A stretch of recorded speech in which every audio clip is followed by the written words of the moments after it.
Dear Gubana members, welcome to this podcast about the impact of AI and technology on corporate governance. My name is Arnaud Hubert, Research Associate in the Center Listed Companies. This podcast is held in the context of our National Member Forum that was organized last June. I will start with an introduction based on the keynotes from that event. Then we hand over to Bart De Smet, Chair of AGS, to share his experience from the board. We hope you enjoy listening. When a new technology appears in society, it's often accompanied by great anxiety, reinforced by the press. When computers first emerged, it was predicted that a large proportion of jobs would disappear or be replaced. That prediction turned to be correct for a lot of sectors: the entertainment and travel industry, the telecom and financial industry, and operations like marketing, advertising, or human resources have all been digitalized in one way or another by software services or software platforms. In a similar way, it's now predicted that AI is going to replace a lot of things that humans still do. If you look at industries such as healthcare, legal services, the creative sector, or help desks, there are indeed a lot of services that could be partly done by AI. Regardless what the impact will be, board members have to be vigilant about what AI could mean for their industry. Vigilant for the opportunities and risks it causes, as well as suspicious of the hypes surrounding this technology. But there are several lessons here in humility and skepticism that we should keep in mind. First, we should be skeptical about any prediction made about the impact that AI will have on jobs. Indeed, the most automated countries in the world, countries like Germany or South Korea, have some of the lowest unemployment figures in the world. So the relationship with job losses is not clear. Secondly, you hear a lot of pessimistic scenarios about how artificial intelligence is going to kill everybody. This discussion often asks when computers will bypass humans, but that is the wrong question. Computers bypassed human capabilities a long time ago. A pocket calculator in the 1970s could already do very complicated calculations much faster than most humans can. The real question is, how do computers and machines find a modus vivendi with the humans that invent, produce, and use them? On that note, we are convinced that artificial intelligence will complement and not just substitute humans, and by extension will not substitute humans' board members. But that does not mean that board members should not be aware of the opportunities of this technology and the risks it might create. This brings us to the various ways in which AI will certainly affect the strategy role and the audit role of the board of directors. At first, strategic aspect the board has to keep in mind is how it could affect your competitive position. Does it help accomplish our mission and strategy? Does it disrupt the competitive field we are active in? Secondly, you have to think about how you can make AI work together with your current people on the work floor, and how to monitor that it's used in an ethical way. Other strategic aspects are about how AI may affect your interface with your customers. Can it create value for customers? AI could affect your operational model by raising productivity or improving cost efficiencies and processes. Board members should monitor this and ask critical questions about it to the executive management. Finally, using AI could affect your brand. It could damage your brand, but it can also be positively used to monitor your brand. Secondly, AI will affect the various aspects of the audit role that board members have to perform. First of all, you will have to think about an AI ethics code for the proper development, deployment, and use of AI. Secondly, you will have to audit what algorithm you use. If you use AI for financial controls and reports, you have to know what's inside the black box before making decisions based on this algorithm. Thirdly, you have to know what data you use. Do you own the data yourself, or if not, do you have sufficient usage rights? Both the ownership and use of algorithm and data are sub-aspects of the competition policy debate. Fourth, AI will affect the role of monitoring risk and, most importantly, cybersecurity risks. If bad agents outside of your company use AI to damage your operations, then that is a risk you have to monitor. But at the same time, AI could be used to manage these risks. So the knife cuts both ways. Third, AI will affect the various aspects of the leadership role. First, selecting certain AI is similar to your hiring process of the executive team. The same due diligence will be required. Secondly, the delegation of certain decision powers to AI is similar to the delegation of power to executive management. Thirdly, the AI will have to be coached like you coach your executives, and there will be continuous search for improvement through feedback between the AI and people involved. In conclusion, in order to tackle these challenges, the board will need to, first, have a structured approach to scan for strategic opportunities, market trends, and competitive threats.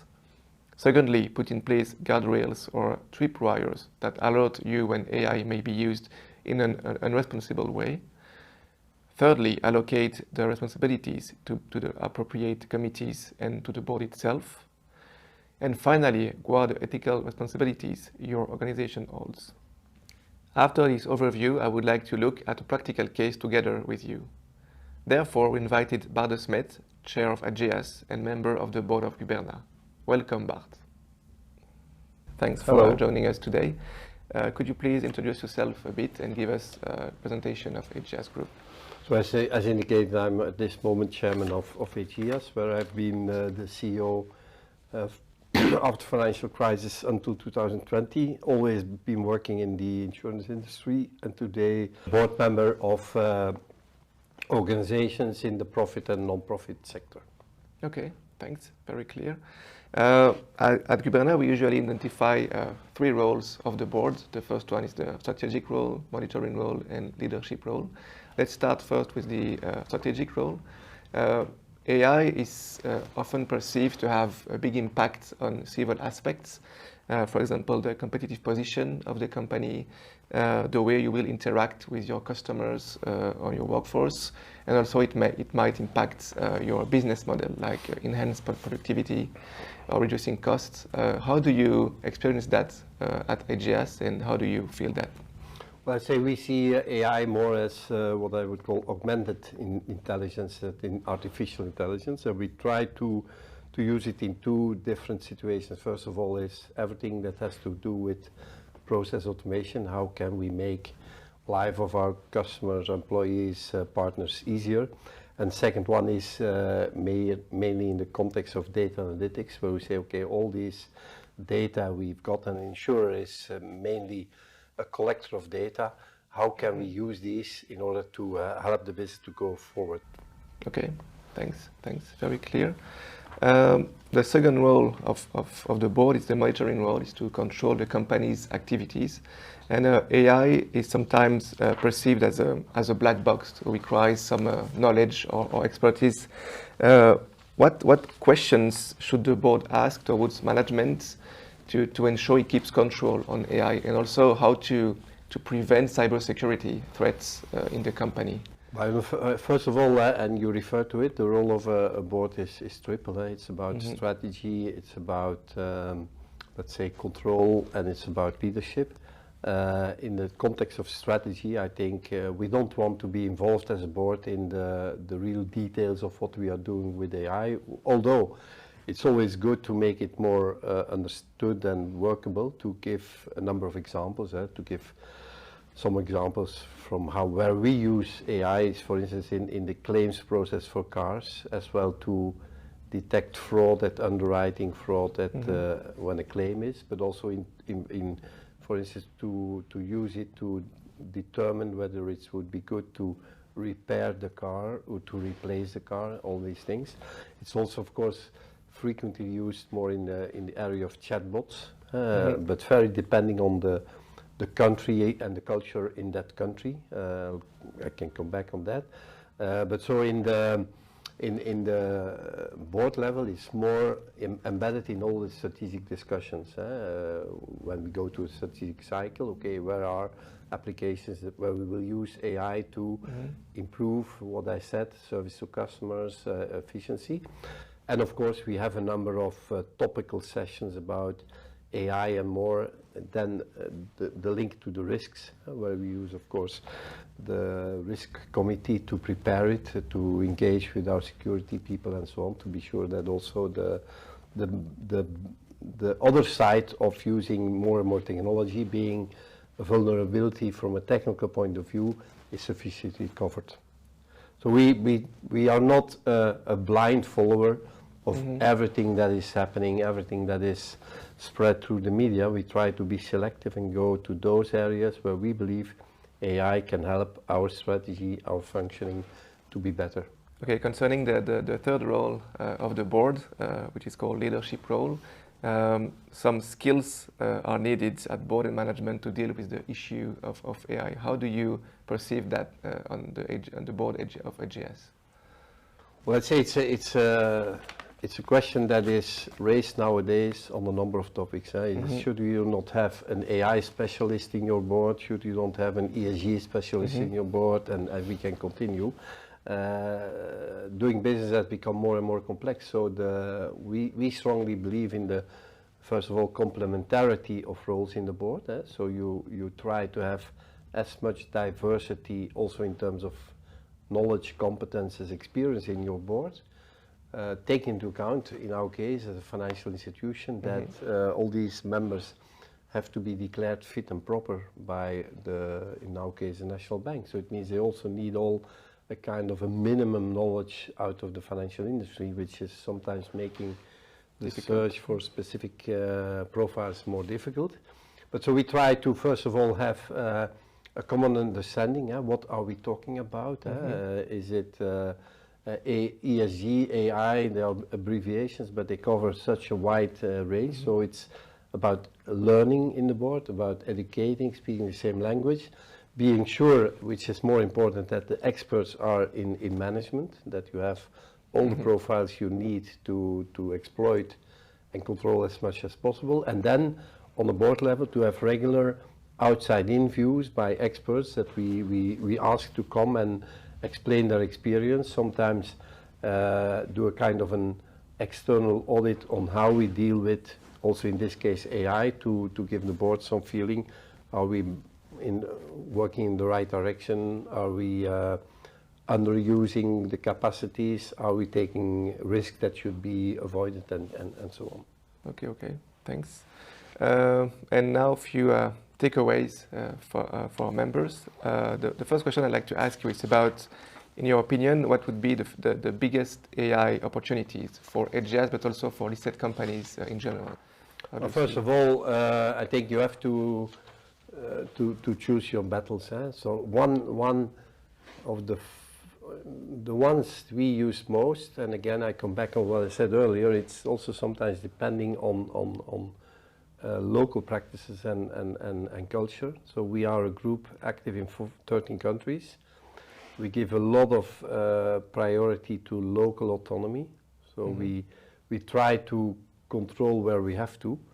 We try to strive as much as possible for exchange of good practices, but we leave the local entities decide on what products, at what price, through what distribution channel, to which customers, and so on, because the local people know it's much better than us. So it also means, in terms of development of applications, AI, we have, of course, at the corporate center a team that tries to look what is happening everywhere in the company, what is happening outside the company, and to inspire. But to give a very concrete example, we are very far advanced in our Chinese joint venture with chatbot. It's about millions of contacts a month, where when customers call, they are recognized. They don't have to explain who they are. It's by the machine. It's detected, and let's say 70% of the questions are replied by that application. This is something we don't use the same way in Belgium, because